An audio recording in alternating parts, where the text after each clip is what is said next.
India's largest digital media network SumanTV తో చేతులు కలపండి. ఫ్రాంచైజ్ ద్వారా లోకల్ మీడియా పార్ట్నర్ అవ్వండి. నమస్తే మాధవిరెడ్డి గారు. నమస్తే అండి. మాధవిరెడ్డి గారు, ఈ మధ్య కాలంలో ఈ మ్యూచువల్ ఫండ్స్లో ఎస్ఐపి ఇన్వెస్ట్మెంట్స్ అనేవి విపరీతంగా పెరిగిపోతున్నాయి. ఎంతంటే ప్రతి నెల దగ్గర 14,000 కోట్ల నుంచి 15,000 కోట్ల రూపాయల ఎస్ఐపి ఇన్వెస్ట్మెంట్ అనేది ఇన్ఫ్లో అవుతుందంట. సో ఎందుకు ఇంతలా ఎస్ఐపి ఇన్వెస్ట్మెంట్స్ పెరిగిపోతున్నాయంటారు? అదేవిధంగా ఈ ఎస్ఐపి మీద మనకి మంచి రిటర్న్స్ రావాలి అంటే మరి ఎటువంటి స్కీమ్స్ని మనం కరెక్ట్గా ప్లాన్ చేసుకోవాలి అంటారు? సో ఇది అందరికీ తెలిసిందేనండి. అంటే ఇప్పుడు మన India is shining in all the ways. So మనకున్న ఈ పాలసీస్ కానీ అంటే మిగతా కంట్రీస్తో కంపేర్ చేసుకుంటే ఒకవైపు చైనా ఏమో డౌన్ ష్రింక్ అయిపోతుంది ఎకానమీ. యూఎస్లో అయితే వాళ్ళకున్న ప్రాబ్లమ్స్, అసలు ఇన్ఫ్లేషన్ ప్రాబ్లము, డెట్ ప్రాబ్లమ్స్, వాళ్ళు ఎప్పటి నుంచో చాలా స్లో అయిపోయారండి, ఆల్మోస్ట్ స్లో అయిపోయారు. సో నెక్స్ట్ మనం ఇంకా యూరోపియన్ కంట్రీస్ వస్తే ఇంకా ఈ తర్వాత దారుణంగా ఉంది. సో ఇంకా ఎక్కడ బాగా మనకి కనిపిస్తుంది అంటే ఇట్స్ అబౌట్ పెట్టుబడులకి ఏది బాగా కనిపిస్తుంది అంటే ఇండియా అని అందరూ చెప్పొచ్చండి. ఎందుకంటే ఇప్పుడు లాస్ట్ టైం కూడా GDP growth almost 8% quarterly GDP అనేది మనం నమోదు చేసుకోగలుగుతున్నాము. So everything is good is happening at India. So మొన్న మనము చంద్రయాన్ 3 కూడా సక్సెస్ఫుల్గా లాంచ్ చేసాము. So every one is looking at India is going to be next biggest economy. మనం పెట్టుకున్న టార్గెట్ 2030లో ఎలా అయినా ఒక 7 to 8 ట్రిలియన్ ఎకానమీని మనం అచీవ్ చేయగలము, అంత ఫాస్ట్గా మనం గ్రో అవ్వగలము అనేది మనం పెట్టుకున్నామండి. సో దానికి తగ్గట్టుగానే మనం అన్నీ కూడా ఈ ఎకానమీలో జీడిపి గ్రోత్ కానీ, ఇన్ఫ్లేషన్ కంట్రోల్ చేసుకోవడము, ఇంట్రెస్ట్ రేట్ని కంట్రోల్లో పెట్టుకోవడం, ఇలా మనం చేస్తున్నామండి. సో అందరికీ తెలిసింది ఇండియాలో next biggest thing is equity. మీరు ఎలా అయినా అంటే సిప్స్ ద్వారా పెట్టండి, మ్యూచువల్ ఫండ్స్ ద్వారా పెట్టండి, లేదు పిఎంఎస్ చేయండి, లేదు అంటే మన మ్యూచువల్ ఫండ్స్, ఏదైనా ఈక్విటీలో ఉండాలి. సో ఎవ్రీవన్ అదైతే బాగా అర్థమైందండి, ఎట్లయినా ఈక్విటీలో మనము ఉండాలి నెక్స్ట్ 10 years వరకు. సో దాన్ని బట్టే అందరూ కూడా ఈ ఈక్విటీ వైపు వస్తున్నారండి. సో దాంట్లో ఏంటంటే ఈ mutual funds is a very easiest way. అంటే స్మాల్ ఇన్వెస్టర్స్ కి ట్రాన్స్పరెంట్ ఉంటుంది, మీరు అంత టైం స్పెండ్ చేయాల్సిన అవసరం ఉండదు, రీసెర్చ్ అవసరం లేదు, అంత అమౌంట్ కూడా అవసరం లేదు. అందరికి 10,000 20,000తో కూడా మీరు స్టార్ట్ చేయొచ్చు ఆల్మోస్ట్. సో ఇలాంటి అన్ని బెనిఫిట్స్ తో అందరూ కూడా మ్యూచువల్ ఫండ్స్ లోకి వస్తున్నారు. So every one is expecting ఎలా అంటే 15 to 18% రిటర్న్స్ ఈ మ్యూచువల్ ఫండ్ ఈక్విటీలో ఇస్తుంది నెక్స్ట్ 10 years వరకు కూడా మనకి ప్రాబ్లం లేదు. ఇంకా ఇలా ఇంత ఈక్వలెంట్గా ఇంకెక్కడ ఏ ఇన్వెస్ట్మెంట్ కూడా ఇవ్వలేదు. రియల్ ఎస్టేట్లో అయితే నార్మల్ వాళ్ళు పెట్టలేరు. So this is the best అని చెప్పేసి అందరూ కూడా ఈ మ్యూచువల్ ఫండ్స్ వైపు వస్తున్నారండి. దాదాపుగా 15,000 కోట్లు ప్రతి నెల మనకి ఇన్ఫ్లోస్ అవుతుంది. 33 lakh new SIP accounts open అవుతున్నాయి. ఇంత మనం రోబస్ట్ చూస్తున్నప్పుడు so we need to understand few things. అంటే కొత్త వాళ్ళు పెట్టే వాళ్ళకి కూడా మనం కొన్ని ఫ్యాక్ట్స్ ఒకటి ఉన్నాయండి. ఫస్ట్ ఫ్యాక్ట్ ఏంటంటే దీంట్లో ఎస్ఐపి స్టార్ట్ చేసేటప్పుడు ఒక టైమింగ్ అనేది చూడాలా. Is it required to time the market? అవునవును. సో ఫస్ట్ పాయింట్ మనం ఇప్పుడు మాట్లాడుకున్నట్టుగా ఎవరు టైం చేయాల్సిన అవసరం లేదండి. మార్కెట్స్ ఇప్పుడు హైలో ఉంది, మార్కెట్స్ ఇప్పుడు లోలో ఉంది, ఇది రైట్ టైమా ఎస్ఐపి స్టార్ట్ చేయడానికి? అలా ఏం లేదండి. Any time is good to start the SIP. అది ప్రతి ఒక్కరూ తెలుసుకోవాల్సింది. దాన్నే మనము రూపీ కాస్ట్ యావరేజింగ్ అంటామండి. So you need not worry at all.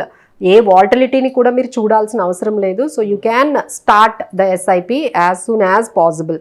Second thing ఏంటంటే కొంతమంది ఏంటంటే మార్కెట్స్ బాగా హైలో ఉన్నప్పుడు పాజ్ చేస్తారు, అంటే ఆపేస్తారు.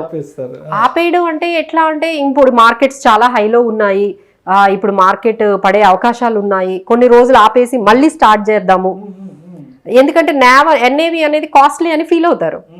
ఎన్ఏవి అనేది ఆ టైంలో మార్కెట్స్ హైలో ఉండేటప్పుడు, అంటే ఆల్రెడీ మీరు ఎస్ఐపి స్టార్ట్ చేశారు, ఒక 1 year 2 year అయింది, మార్కెట్స్ మీరు పెట్టిన దగ్గర నుంచి చాలా వరకు పెరిగాయి, ఇప్పుడు ఇంకా ఆపుదాం అనుకుంటారు. పాజ్ అనమాట. Maybe you might pause for 6 months, అట్లా పాజ్ ఆప్షన్ అనేది ఉంటుంది కదా. సో అది కూడా చేయకూడదండి. ఎవరైతే ఈ పాజ్ ఆప్షన్ చేస్తారో వాళ్ళు, ఎవరైతే రెగ్యులర్గా చేస్తారో వాళ్ళకన్నా తక్కువ రిటర్న్స్ వస్తాయి.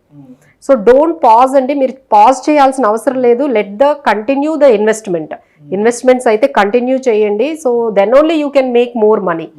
So that is first thing అండి. ఇంకొకటి ఏంటంటే ఈ టాక్టికల్గా ఉంటుందండి. అంటే కార్పస్ అనేది మనం ఎంత ఎర్లీగా స్టార్ట్ చేస్తే అంత ఎక్కువగా మనకి అమౌంట్ అనేది పెరుగుతుంది. లెట్స్ ఏ ఎగ్జాంపుల్ మనం ఒక 60 years వరకు ఎస్ఐపిస్ చేద్దాము మీ రిటైర్మెంట్ ప్లానింగ్ అనుకున్నారనుకోండి. 25 years దగ్గర నుండి మీరు స్టార్ట్ చేస్తే మీ ఇన్వెస్ట్మెంట్ ఆల్మోస్ట్ 42 lakhs ఉంటే మీరు 5 crores వరకు పెరుగుతుంది మీరు 25 years స్టార్ట్ చేస్తే. అదే మీరు 30 yearsకి స్టార్ట్ చేశారనుకోండి మీ ఇన్వెస్ట్మెంట్ 36 lakhs, మీరు 3 crores మాత్రమే పెరుగుతుంది. అలానే మీరు 35 yearsకి మొదలు పెట్టారనుకోండి అప్ టు 60 years వరకు, so your investment is 30 lakhs, you can make only 1.7 crore. అంటే ఎవరైతే యాజ్ సూన్ యాజ్ 25 yearsకి ఎవరైతే స్టార్ట్ చేశారో అదే సేమ్ 10,000కి నేను తీసుకున్నాను. సో ఈ 10,000 క్యాలిక్యులేషన్ ప్రకారమే నేను ఈ రిటర్న్స్ తీసుకున్నాను. సో ఎంత ఎర్లీగా స్టార్ట్ చేస్తే అంత మంచిదండి. సో ఎస్ఐపీస్ ఎప్పుడు కూడా మనం ఏంటంటే ఎంత అంటే ఇట్స్ ఆల్ లైక్ మీరు యాజ్ సూన్ యాజ్ మీరు ఎర్నింగ్ స్టార్ట్ చేయగానే ఒక ఎస్ఐపిని మీరు స్టార్ట్ చేసుకోవచ్చు. సో దట్ కాంపౌండింగ్ అనేది మనకి ఎక్కువగా బెనిఫిట్స్ అనేవి వస్తుంది.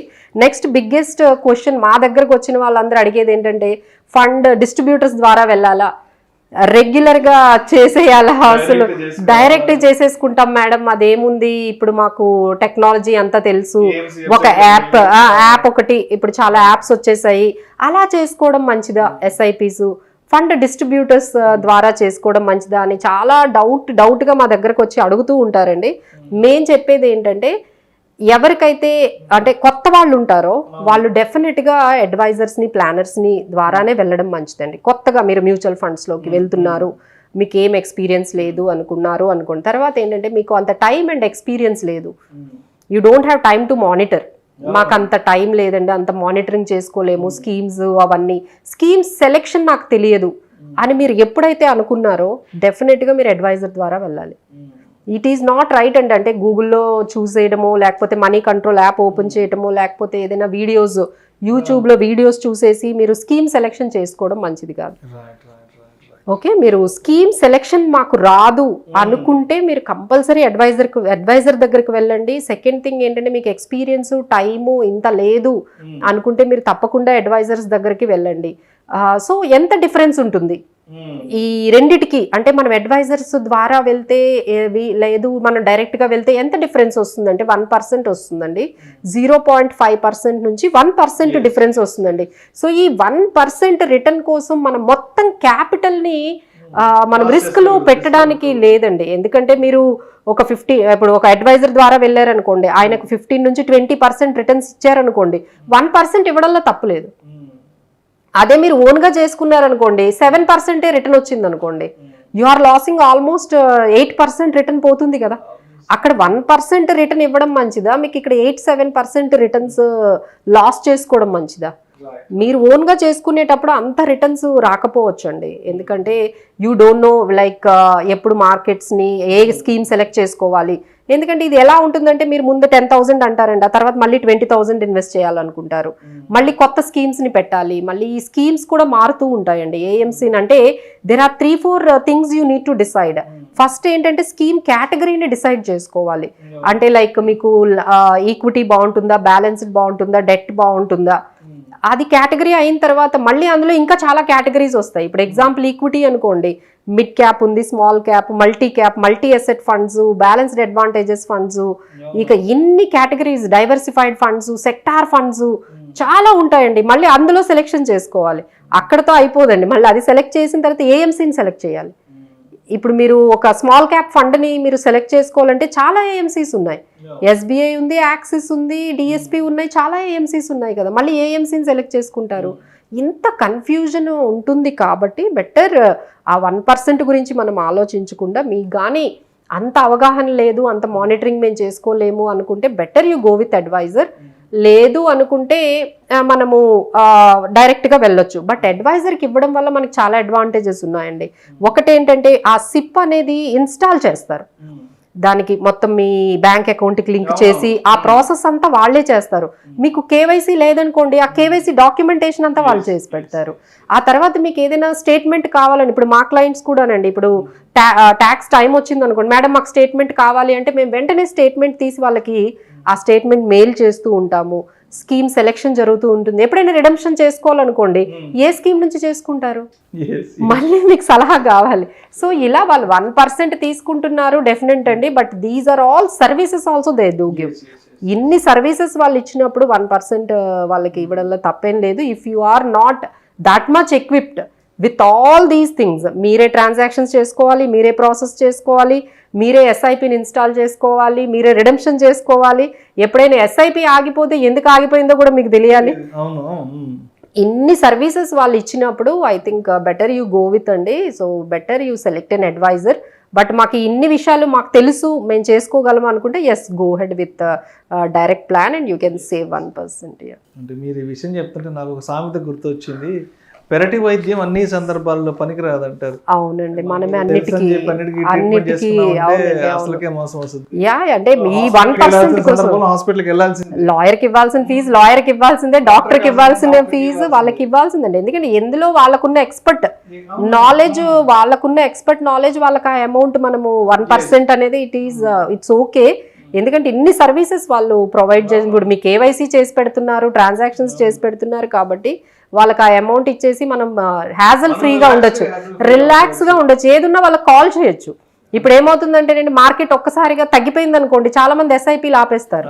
వెంటనే అడ్వైజర్ ఉన్నారనుకోండి, నో మీరు ఆపేయాల్సిన అవసరం లేదు, గైడ్ చేస్తారు, మోటివేట్ చేస్తారు. మీరు ఎప్పుడైనా ఇప్పుడు ఏదైనా అవసరం అయితే ముందు ఎస్ఐపీలోంచి డబ్బులు తీసేస్తూ ఉంటారు, దాన్ని కూడా మేము ఆపుతాం అనమాట, ఇలా తీయకూడదు అండి అనేసి. సో పోర్ట్ఫోలియో దాన్ని మొత్తం మనం బిల్డ్ చేస్తాం కాబట్టి better you go with advisor without taking 1%. అది అంత 1% ఎక్కువ అవుతుందని అయితే మాత్రం మనం ఆ పాయింట్తో ఆగిపోకూడదు. Thank you so much Madhavi Reddy గారు. నమస్తే.